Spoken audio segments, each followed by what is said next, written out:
I just buried my mom only to discover she's been living a double life with another family for the past 15 years. The call came during my mother's funeral. Is this Edis Bennett? A strange woman asked. I'm calling about your mother, Catherine, my daughter, and I need to know when we can collect her things from your house. I nearly dropped the phone. Reesme mourners in black drifted through our family home like shadows, their condolences a distant hum. I just watched my mother's casket lower into the ground an hour ago. Now the stranger was claiming rights to her belongings. Who is this? I demanded, stepping into the hallway bathroom and locking the door behind me. Ellen Reeves. Catherine and I have been partners for 15 years. Our daughter I is devastated. We haven't been allowed to see Catherine since the accident. The bathroom seemed to shrink around me. Partner's daughter, my mother had been married to my father for 30 years before his death. 3 years ago, she was Catherine Bennett, respected high school principal, community volunteer, and my only parent. She didn't have partners. She didn't have other children. This is some sick joke, I said, my voice shaking. My mother just died. How dare you? I have photos, Ellen interrupted. Vivations, Burkett's, the little house in Lakewood, our daughter's graduation. I have 15 years of proof. Tezist. Catherine has been living with us 3 days a week for I's entire life. My legs gave out. I slid down the bathroom wall to the cold tile floor, still clutching my phone. The woman continued speaking, her voice becoming gentler. I know this must be shocking. Catherine always said you didn't know about us. She was afraid of losing you. You are lying, I whispered, but memories were already rearranging themselves in my head. Mom's principal conferences every Tuesday through Thursday, the work retreats during half of holidays, how she never let me visit her at work after I moved back home last year to help during her cancer treatments. Jade is 18, Ellen said. She's your half-sister. Catherine would want you two to know each other, half-sister. The word echoed in my head as tears slid down my face. Doubt to lied. Someone knocked on the bathroom door. My aunt Linda's voice called. Dest, people are asking about you. I have to go, I told Ellen, struggling to keep my voice steady. Wait, we need to talk about Catherine's things. There are items at your house that belong to Way. Here is nothing here, I said, anger suddenly flaring hot beneath my grief. My mother lived here. Her things stay here. I hung up and pressed my forehead against my knees, trying to breathe. When I finally stood to splash cold water on my face, a stranger stared back at me from the mirror, a pale 26-year-old woman with my mother's green eyes, the woman who'd apparently learned to lie from the best. I dried my face and stepped back into the hallway filled with mourners who thought they knew Catherine Bennett. As I accepted their hugs and kind words about my mother's integrity and devotion,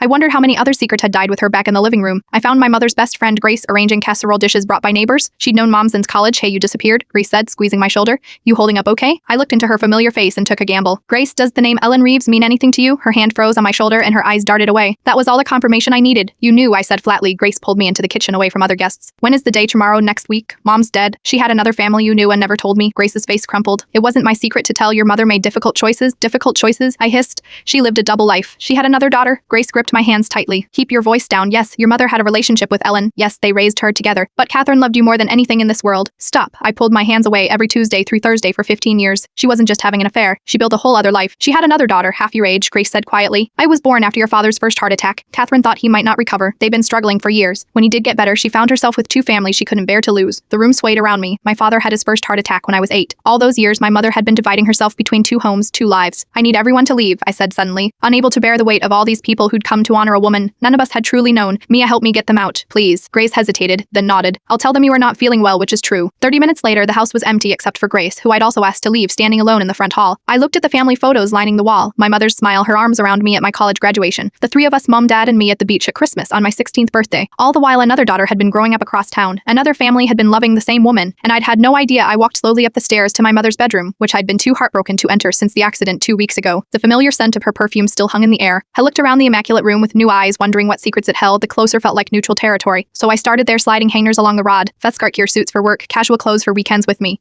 Nothing unusual until I reached the back corner where I found 3 garment bags I'd never seen before. Imply hybrid clothes in a completely different style, bohemian dresses, colorful scarves, outfits. I couldn't imagine my structured professional mother wearing clothes for a different life. Clothes for a different life. Clothes for Ellen. I sank onto the edge of the bed, clutching one of the flowing dresses. And how would I ever reconcile the mother I'd known with the stranger who had split her life in two? The dress still held a trace of my mother's scent, and I buried my face in it as fresh tears came the morning after the funeral. I woke to an empty house and the crushing reality that not only was my mother gone forever, but the woman I'd lost might never have truly existed. I called in sick to work and spent the day in a daze, moving from room to room, seeing our family home through new eyes.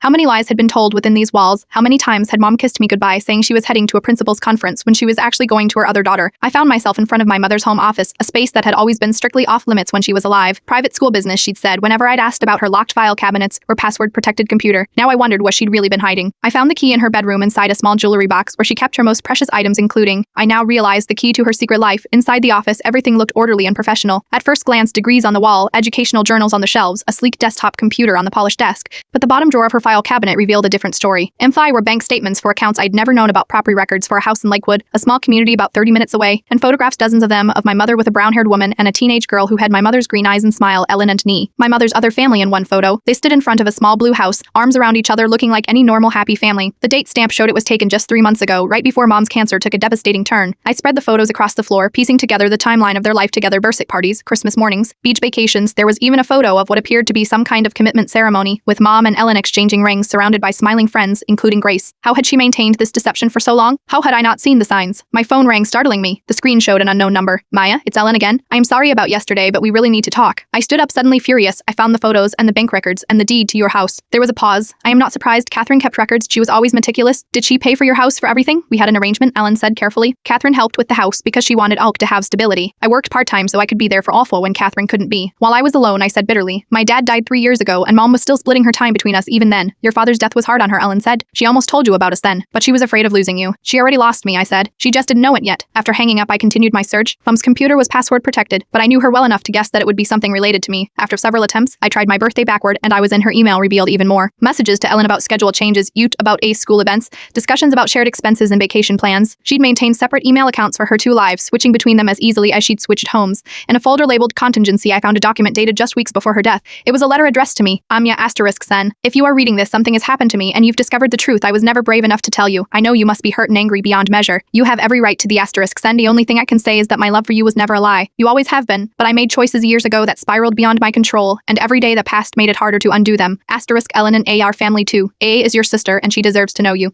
*sen. There are things you should know about our family, about your father, about the business, about why I felt trapped in a life I couldn't escape. Talk to Roger Mitchell. He has information I was never brave enough to share. ***. I am so sorry, my darling girl. I hope someday you can forgive me. *Semom, Roger Mitchell, my father's old business partner who I hadn't seen since Dad's funeral. What did he have to do with any of this? I read the letter 3 more times, tears blurring my vision even in death. My mother was spinning new mysteries, revealing secrets only to hint at more. My anger warred with the raw, primal grief of losing her. Whatever she'd done, whatever life she'd secretly led, she was still my mother, the woman who'd bandaged my knees and celebrated my triumphs, the woman whose absence left a hole in my chest that nothing could fill. I went back to the photos scattered across the floor. In one, Anna, my half-sister, was blowing out candles on a sweet 16 birthday cake. Mom stood behind her face glowing with pride. 2 days after this photo was taken, Mom and I had gone to dinner to celebrate my promotion at work. She'd seemed completely present, completely mine. How had she done it? How had she divided herself so completely without ever letting either side know? And more importantly, why? I picked up the phone and dialed Ellen back. I need to meet Tyke, I said without preamble, and I need answers about my father's business and a man named Roger Mitchell. Ellen's sharp intake of breath was audible. Catherine told you about that? She left a letter? It doesn't explain much. Some things are better discussed in person, Ellen said after a pause. Can you come to the house in Lakewood tomorrow? 247 Willow Street. I'll be there at noon, I said, and hung up before she could respond. That night I barely slept. I kept thinking about the girl in the photos, my sister Semen, who shared my blood, my history, my mother, and yet a complete stranger. Paro, I would meet her and nothing would ever be the same again. The small blue house on Willow Street looked exactly like it did in the photographs, neat, modest, with cheerful flower boxes beneath the windows, nothing like our large colonial in Westfield. This was a place designed for coziness rather than impression. I sat in my car for 10 minutes, gathering courage. Finally, I grabbed the envelope of photos I'd brought and approached the front door before I could knock it. Swung open, the girl who stood there was unmistakably my mother's daughter. She had Mom's height, her jawline, and those distinctive green eyes, but her light brown hair and the shape of her face must have come from her father, whoever he was. You must be Tezent, she said. Her voice didn't waver, but her hands were clenched at her sides.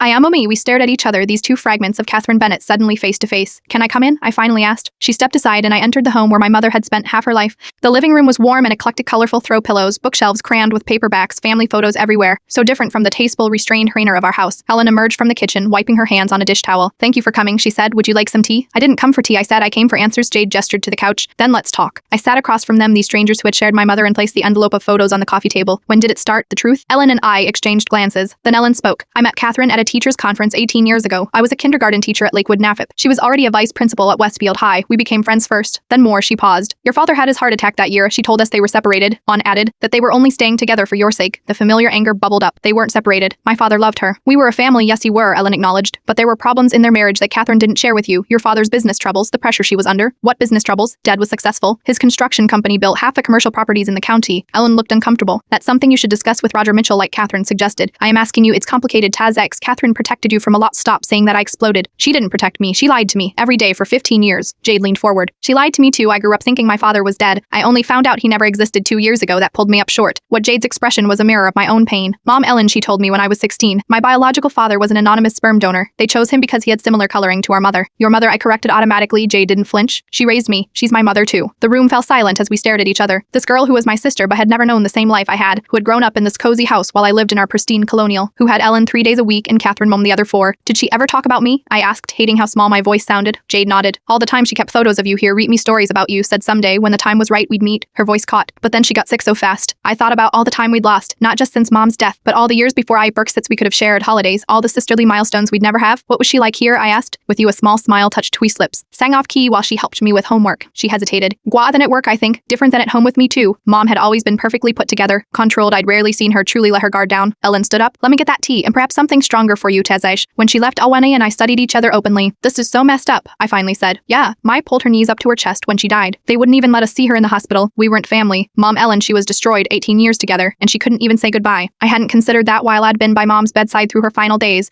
Ellen and Tully had been shut out, denied even the closure of a goodbye. I didn't know, I said, if I had. Would you have let us in? I couldn't answer that honestly. 2 weeks ago, I hadn't even known they existed. The funeral, I asked. We watched from the car, Omi, said Ellen. Thought it would cause a scene if we tried to attend. She didn't want to ruin it for you. The thought of them sitting in a car watching my mother's burial from a distance hit me harder than I expected. You should have been there, I admitted. She was your mother too, half my life, Honey said. Tuesday through Thursday plus every other weekend and half the holidays, like a custody arrangement, except no one was divorced. Her green eyes so like mine, so like Mom's, filled with tears. I keep thinking if she hadn't been on her way to your house that night. Mom had been driving from Lakewood to Westfield when a drunk driver crossed the center line on MAF 9. If she'd stayed at Ellen's that night instead of coming home to me, don't I said. That road's a dead end. Ellen returned with a tray holding tea and a bottle of whiskey. She poured a generous shot into a tumbler and handed it to me. Catherine always said you two would either hate each other or be inseparable, she said, sitting down. Too much alike. I took a sip of whiskey, welcoming the burn. You still haven't told me about my father's business or Roger Mitchell. Ellen and Yi exchanged glances again. This silent communication between them made me feel even more like the outsider. Your father's construction company wasn't entirely legitimate, Ellen finally said. Roger Mitchell can explain the details. Catherine didn't share everything even with me. She just said there were financial irregularities, that James Bennett was involved in, dangerous ones. Dad was a businessman, not a criminal, I protested. People can be both, Ellen said gently. Catherine stayed with your father to protect you, Hasses, but she built this life with us because she needed somewhere she could breathe. I drained the whiskey and set the glass down hard. I need to go already. Irene's disappointment was evident. We have so much more to talk about. I need time to process. I stood feeling lightheaded from the alcohol and revelations. And I need to talk to Roger Mitchell. Ellen wrote an address on a slip of paper. He lives here now, retired. I took the paper, then hesitated before pulling out my phone. Can I get your number, in case I have questions? Jade's face brightened as we exchanged contacts. For a moment I could see the little sister I'd never known. I wanted someone who understood what it meant to be Catherine Bennett's daughter in all its complicated glory. At the door, Aber handed me a small wrapped package. Mom, Catherine, she left this for you. If something happened. The package was heavy in my hands. What is it? I don't know. She wrapped it last year when her diagnosis got worse. I tucked it under my arm, suddenly desperate to be alone with whatever final message my mother had left. I'll call you, I promised, Omis.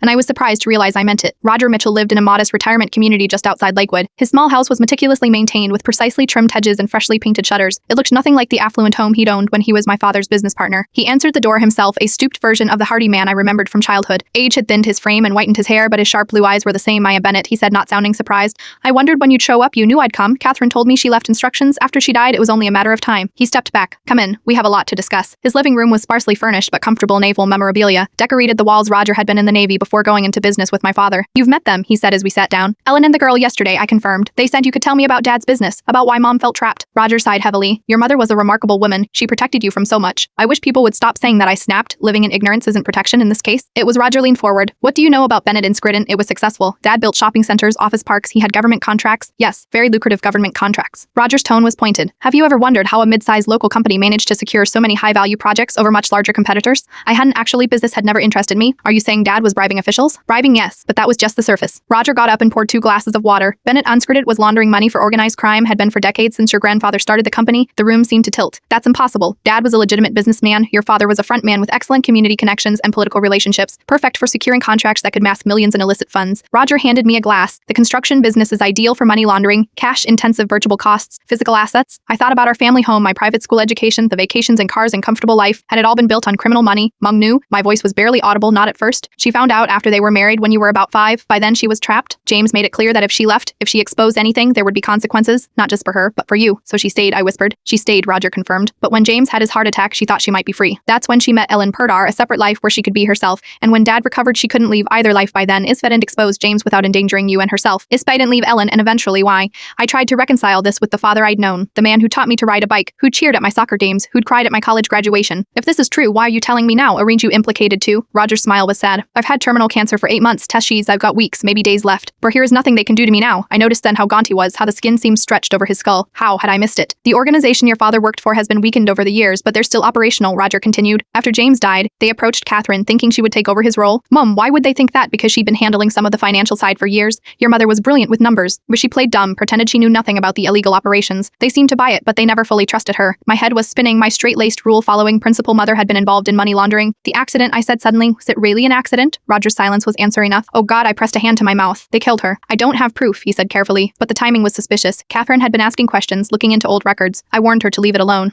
Why was she investigating? Because of you, Roger said. She was afraid they might approach you next. Try to keep the Bennett connection alive. The package I had given me suddenly felt like it was burning a hole in my bag. I hadn't opened it yet, wanting privacy for whatever final message Mom had left. What do I do now? I asked. Be careful, Roger advised. Catherine set up safeguards. Here's a safety deposit box at First National Bank downtown. Box 723. He handed me a key that should protect you if used correctly. What's in it? Insurance evidence? Catherine gathered over the years. Mom meant to bring down several powerful people, but also dangerous to possess. Only use it if you have no choice. I slipped the key into my pocket. Why didn't she use it herself? Get us all out. Your father's associates made it clear there would be consequences. After he died, she thought she'd managed to distance herself enough to keep you safe. Roger coughed a deep rattling sound. She was wrong. I left Roger's house with more questions than answers, my childhood memories crumbling like sand castles under waves of ugly truth. In my car, I finally opened the package I had given me. Inside was a small leather-bound journal and a USB drive. A note in my mother's handwriting lay on top. Die up Mia asterisk sin. This contains the truth, all of it. My role, your father's, and the names of those who might come for you next. If you are reading this, I've failed to protect you until the end. I'm so sorry. Asterisk sin. The account numbers on page 32 are for you and Amit, to help you both start over somewhere new if necessary. Asterisk sin. Trust Ellen. Trust you. Trust no one else until this is over. Asterisk sin. I love you more than my own life. Asterisk Semo. I clutched the journal to my chest, biting tears. Beneath the grief and anger was a new emotion. Fear. If my mother, the strongest person I'd known, had been afraid of these people, what chance did I have? I started the car, checking my mirrors nervously before pulling away from Roger's house. As I drove, my phone rang. Hank's number flashed on the screen. Maya, are you okay? Her voice was tight with anxiety. I just left Roger's. How did you know? Someone's been in our house. Mom's freaking out. They went through all of Catherine's things. My blood ran cold. Lock your doors. Don't answer for anyone. I am coming over. Hurry, said, and the fear in her voice matched the dread growing in my chest. Whatever secrets my mother had tried to take to her grave, it seemed they were staying buried after all. I broke every speed limit getting back to Ellen and Ihouse house. When I arrived, police cars were already parked outside, lights flashing. My heart dropped as I ran up the walkway. Ellen met me at the door, face pale. It's okay, she said quickly. We're not hurt, just shaken up inside. Two officers were taking statements while Annie sat huddled on the couch. The living room had been ransacked, cushions slashed, bookshelves emptied, photos thrown to the floor. What happened? I asked, sitting beside Haim. We went grocery shopping, she said, voice small. When we got back, the door was unlocked and she gestured at the destruction. They took Catherine's laptop and the box where she kept important papers. One of the officers approached me. You are a family member? I hesitated only briefly. My mother was Catherine Bennett. Can you tell if anything else is missing? He asked. I looked around, but this had never been my home. I wouldn't know what belonged here and what didn't. I don't live here, I admitted. The officer made a note, then asked a few more routine questions before he and his partner left, promising to increase patrols in the neighborhood. As soon as they were gone, I pulled out the journal and USB drive. Mom left this for me, and Roger Mitchell gave me a key to a safety deposit box. He said it contains evidence Mom gathered against Dad's business associates.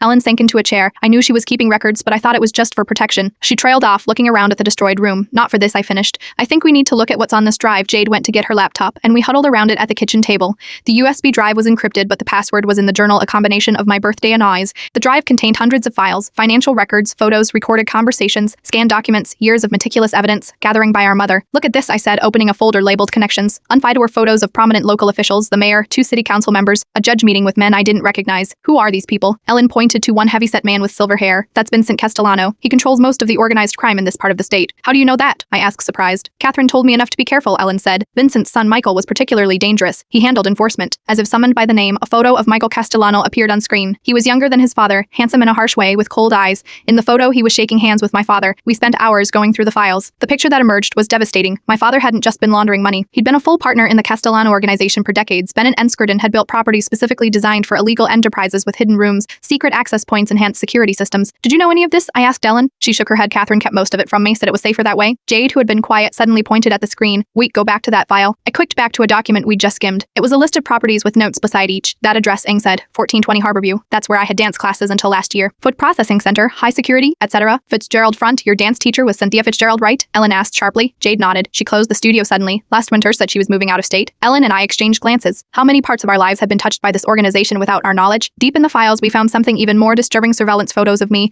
and my apartment in the city before I'd moved home. Outlined my office, having lunch with friends. They've been watching you, Ellen said, voice tight with fear. And probably too, I realized. That's why Mom was investigating again. She knew they hadn't let go. Another folder contained financial records, offshore accounts, property holdings, investment portfolios, all connected to shell companies that traced back to Castellano Enterprises, and many bearing my father's signature or my mother's. Mom was involved. Marcelder,